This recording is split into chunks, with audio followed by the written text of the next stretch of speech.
놓고 읽어보자 금서 19, 16일 공개합니다. 조선 왕조를 뒤흔든 문제작. 1782년 정조 6년 창덕궁 인정전에서는 서북 출신 천민 문인방에 대한 친국이 열렸습니다. 은밀히 군사를 일으켜 대궐을 침범하려 모의했습니다.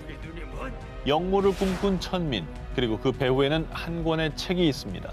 바로 조선의 미래를 예언한 금서 정감록입니다. 좀 약간 예언하고 그런 거예요? 예언서. 예언서. 정도령이라는 사람이 세상을 구원할 거다. 이런 예언서예요. 이것도 금서랑 금서 다 읽었네요, 그죠? 네. 금서만이야. 금서 매니아. 아니, 금서가 책을 아니에요. 많이 읽다 보면 네. 가다 보면 금서가 걸리는 거지. 이야. 가독을 하다 보니까. 정감록이 조선 왕조를 뒤흔든 문제작이었던 이유. 산천종기 입어 계룡산 정씨 800년 지지. 산천의 기운이 계룡산으로 들어오니 정씨가 800년간 도읍을 할 땅이로다. 여러분, 조선이 누구의 나라입니까? 태조 이성계가 세운 이씨 왕조 아닙니까? 그런데 이씨가 아닌 정씨가 이 조선 땅에 새로운 나라를 세운다. 정감록은 절대 해서는 안 될 금기된 예언을 한 겁니다. 아니 근데 이거는 뭐 당연해요. 왕조 국가 아닙니까? 그럼. 여기서 어떻게 보면 혁명이 일어나 다른 사람이 왕이 된다? 이거는 금서가 아닐 수 없겠다는 생각은 들어요. 저거 읽고만 영몰 꽤 할 수도 있는 거니까. 새로운 왕조가 등장한다는 금기된 예언을 한 것도 모자라 정감록이 예언한 새 나라는 조선과는 전혀 다른 신분제가 없는 이상사회였습니다. 반상무서 예멸사진 연후 세사가 초이 양반과 상놈의 구별이 없어지고 예법이 다 사라진 다음에야 새 세상을 만들 수 있다. 야, 정말 유토피아네. 저 당시 그거는 상상도 할 수 없는. 그 새로운 시대를 향한 예언과 백성들의 열망은 역사적인 민중봉기의 사상적 토대가 됐고요. 순조 11년에 홍경래의 난, 고종 31년 동학농민운동이 정감록과 함께했습니다. 당시 나라에서는 정감록을 금서로 지정하고 모조리 불태웠고요. 특히 이 책을 읽고 영모를 꾀한 자들에게는 사지를 토막치는 능지처사, 3대를 멸하는 형벌을 내렸다고 합니다. 지금까지 어쨌든 전해졌다는 건 많은 분들이 봤다는 얘기인데 그러니까 언제부터 정감록이 조선에 퍼지기 시작한 거예요? 이게 사실 뭐 작자 미상이고 연대 미상입니다. 근데 정감록이 최초로 기록에 등장한 것은 영조 15년 승정원 일기 6월 9일 영조가 정감록에 대해 정감록은 도적들이 믿는 책이니 매우 교활하고 사악하다. 조선시대 중기에 이미 금서였던 정감록을 백성들이 많이 읽었던 것으로 추정할 수가 있는데요. 한글 필사본까지 대유행. 와. 정감록은 조선시대 비공식 베스트셀러였습니다.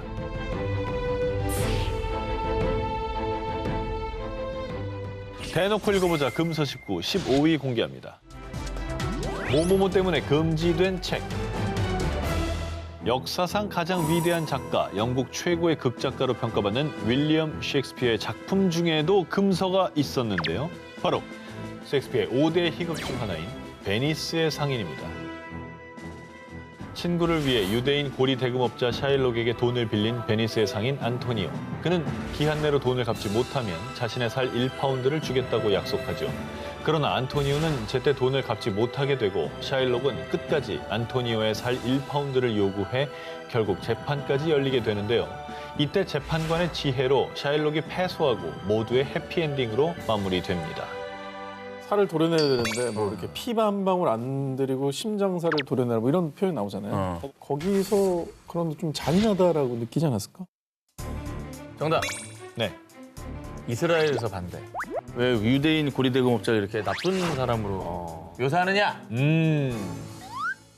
베니스의 상인이 금서가 된 이유. 샤일록이 유대인이라는 이유 때문이었습니다.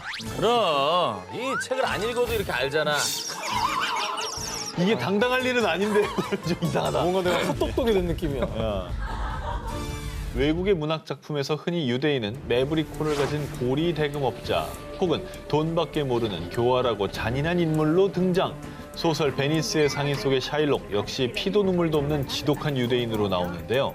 그래서 미국과 캐나다 등의 일부 학교에서는요. 학생들이 유대인에 대한 편견을 가질 수 있습니다. 라는 이유로 베니스의 상인을 교과 과정에서 제외시키고 금서로 지정했다고 합니다.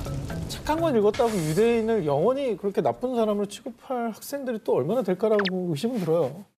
실제로 1986년 캐나다의 한 학교에서는 베니스의 상인 강의를 들은 뒤 학생들이 한 유대인 학생에게 동전을 던지며 어이, 돈밖에 모르는 유대인 사채업자. 빨리 동전 주워. 이렇게 조롱하는 일도 있었다고 합니다.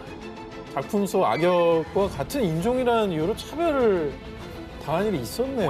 그래요. 그러니까 이런 논의는 좀 이루어질만 했겠다라는 생각도 듭니다.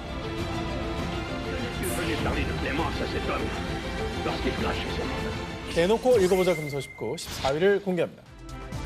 모모 조장하는 연애 소설. 독일 최고의 문호인 괴테의 수작. 1774년 발간된 이후 뮤지컬과 오페라, 연극 등으로도 재탄생되며 전 세계를 휩쓴 명작이죠. 소설 젊은 베르테르의 슬픔입니다. 아니 이거는 왜 금소지? 이건 용어로 나왔잖아요. 베르테르 효과. 아 그것 때문에 금소라고? 젊은 베르테르의 슬픔은 작가인 괴테 본인의 실제 연애담을 바탕으로 한 소설입니다. 소설의 주인공인 베르테르가 약혼자가 있는 로테를 사랑하게 되지만 이룰 수 없는 사랑에 괴로워하는 애틋한 이야기를 담고 있는데요. 베르테르의 순애보를 그린 이 애달픈 연애 소설에 수많은 사람들은 열광했고요. 당시 남성들 사이에서는 작품 속 베르테르가 즐겨 입었던 푸른 연미복과 노란 바지가 유행. 독일을 넘어 유럽 전역에 베르테르 열풍을 일으켰습니다. 사실 명문장으로 가득합니다. 절절한 어떤 사랑을 표현한. 그러니까 베르테르가 로테를 너무나 사랑했다는 게 절절하게 느껴지고요. 그 마음이 막 너무 와 닿았었던 것 같아요. 맞아요. 네. 그런데 말입니다. 책이 발간되고 이듬해인 1775년 이 책은 금서로 지정이 됩니다. 이 아름다운 연애 소설이 금서가 된 이유, 바로 이 구절에 힌트가 있습니다. 로테, 될 수만 있다면 당신을 위해서 목숨을 바치고 싶었습니다. 탄환은 재어놓았습니다. 지금 12시를 치고 있습니다. 자, 그럼 됐습니다, 로테. 로테, 안녕. 안녕. 이 부분이 좀 문제가 있긴 하네요. 다들 아시다시피 이제 스스로 극단적인 선택을 한 건데 네. 사랑 때문에. 게다가 이룰 수 없는 사랑 아니겠습니까? 이미 정혼자가 있는 또 여성한테 러브레터를 썼으니까 여러 가지의 금지 요소가 있었던 것 같아요. 독일 라이프치히 법정은요.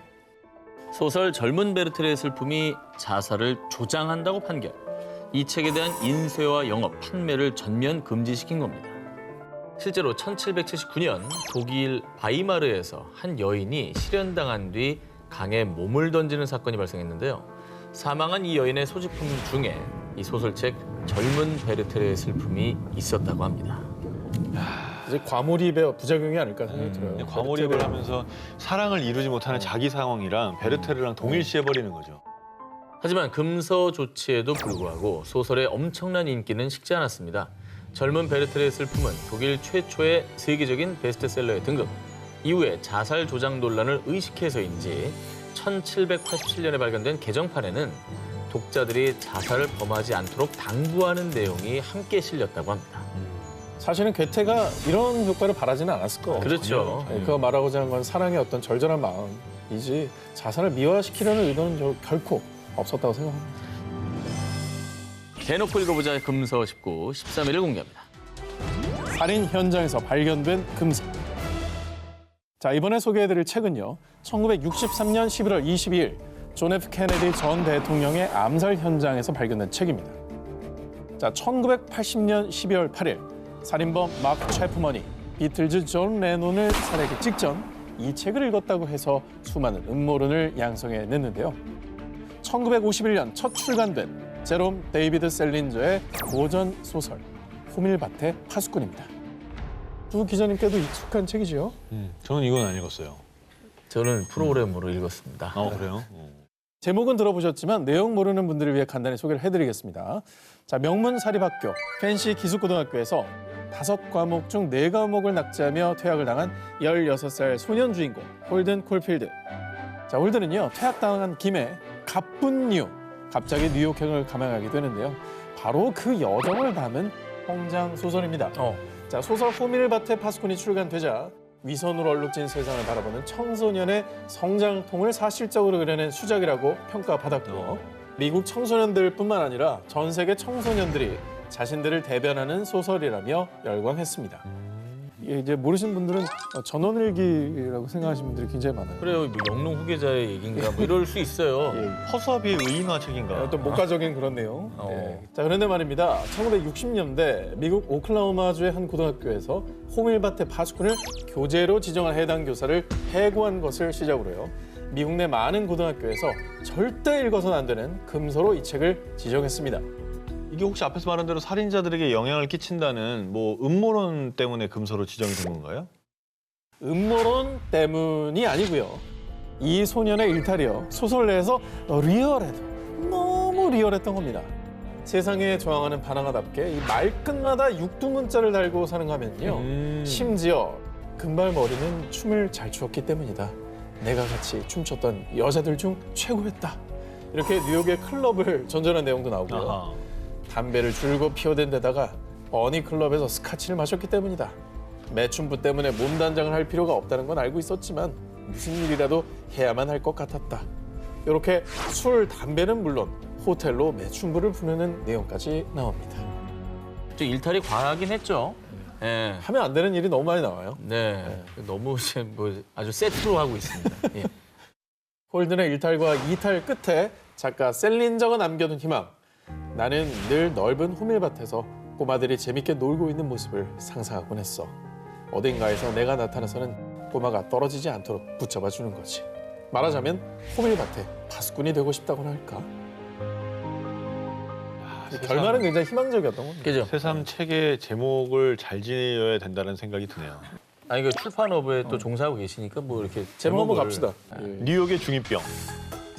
이런 거죠. 갑자기 허울대죠. 대놓고 읽어보자 금서 19, 12위 공개합니다.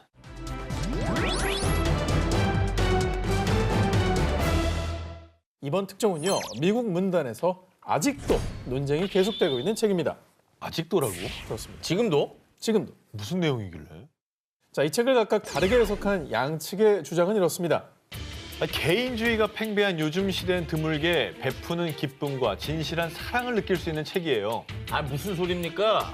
이 책은 성차별을 조장하고 맹목적인 모성애를 강요하는 시대 최고적인 책이라고요. 자, 이렇게 양측이 첨예하게 대립하며 금서 논쟁 중인 책의 정체. 바로 쉘 실버스타인이 쓴 그림동화 아낌없이 주는 나무입니다.